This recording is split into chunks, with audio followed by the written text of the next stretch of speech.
Yo guys, assalamualaikum. Kembali lagi di Dosen Magang Channel. Di video kali ini kita akan lanjut latihan soal CASN B3K Jabatan Teknis Administrasi Perkantoran. Sebelum kita lanjut, silakan dukung channel ini dengan klik tombol subscribe dan nyalakan loncengnya agar tidak ketinggalan video terbaru dari channel ini. Tanpa berlama-lama lagi, langsung aja kita ke latihan soal.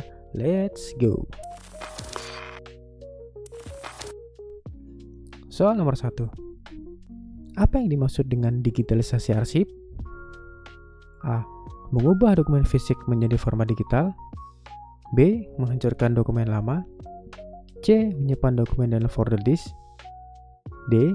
Mengorganisir dokumen berdasarkan tanggal. E. Menggunakan dokumen untuk keamanan.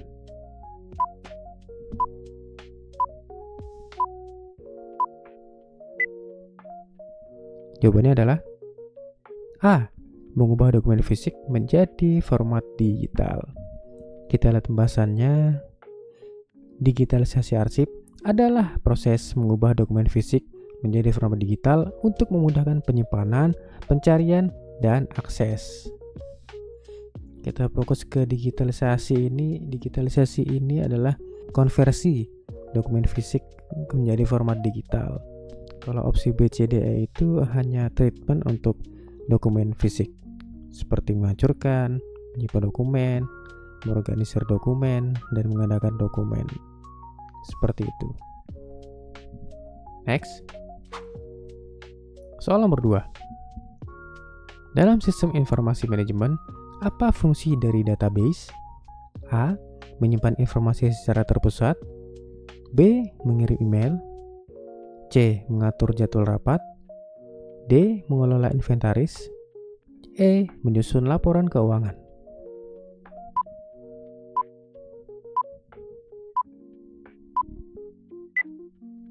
Jawabannya adalah A. Menyimpan informasi secara terpusat. Kita lihat pembahasannya.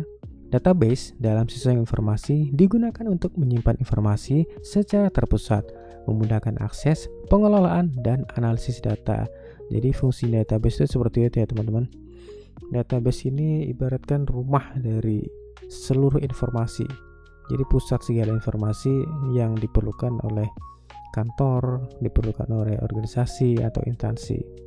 Kalau opsi B, C, D, E ini hanya termasuk proses-proses dalam perkantoran seperti email, mengatur jadwal, mengelola inventaris, menyusun laporan keuangan, seperti itu.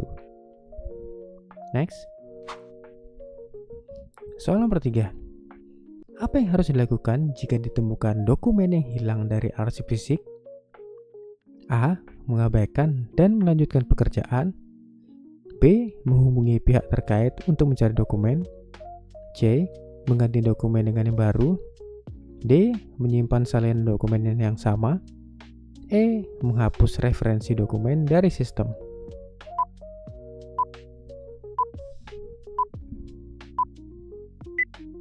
Jawabannya adalah B. Menghubungi pihak terkait untuk mencari dokumen. Kita lihat pembahasannya.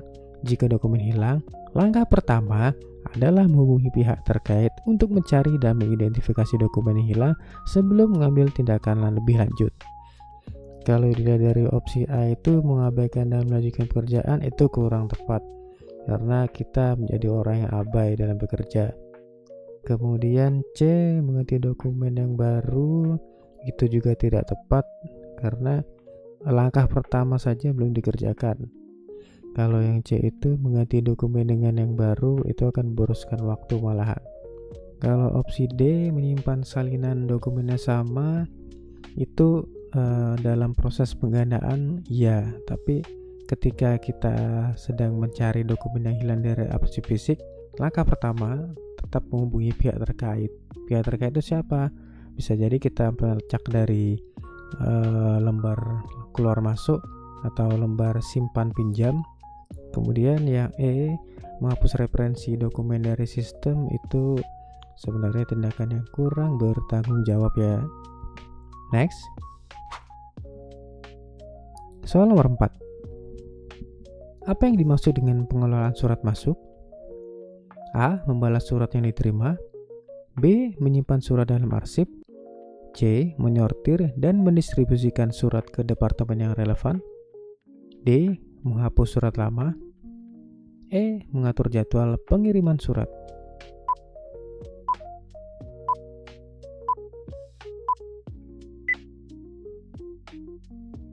Jawabannya adalah C. Menyortir dan mendistribusikan surat ke departemen yang relevan. Kita lihat pembahasannya. Pengelolaan surat masuk melibatkan menyortir, mendistribusikan surat yang diterima ke departemen atau individu yang relevan, dan memastikan tindak lanjut yang tepat. Jadi yang paling lengkap ini opsi yang C ya teman-teman. Kalau opsi A, B, D, E itu sebenarnya sudah termasuk dalam proses pengelolaan surat masuk khususnya. Next. Soal nomor 5. Apa keuntungan utama menggunakan sistem informasi manajemen berbasis komputer? A. Mengurangi jumlah karyawan. B. Meningkatkan efisiensi dan akurasi data. C. Mengurangi biaya perangkat keras. D. Memudahkan pengelolaan keuangan. E. Mengurangi jumlah dokumen.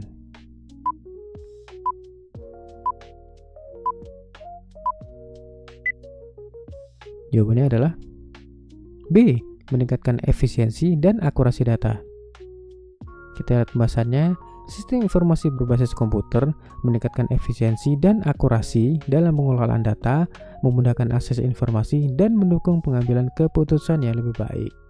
Kalau dari opsi A itu mengurangi jumlah karyawan, iya, tapi itu bukan yang utama ya teman-teman.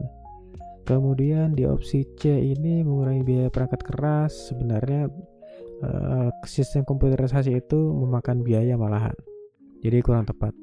Kemudian di opsi yang D ini memudahkan pengelolaan keuangan, sebenarnya termasuk juga dalam pengelolaan data keuangan khususnya. Kemudian yang opsi E mengurangi jumlah dokumen bisa jadi, cuma ini sudah masuk juga dalam pengelolaan data, seperti itu. Oke guys, jadi itu dia contoh-contoh latihan soal yang sudah kita kerjakan. Jika video ini bermanfaat, silakan bagikan video ini ke teman-teman yang lain agar lebih banyak orang yang mendapat manfaat dari video ini. Kalau ada materi latihan soal yang ingin dibahas, silakan tulis di kolom komentar ya guys. Kita ketemu lagi di next video. Assalamualaikum.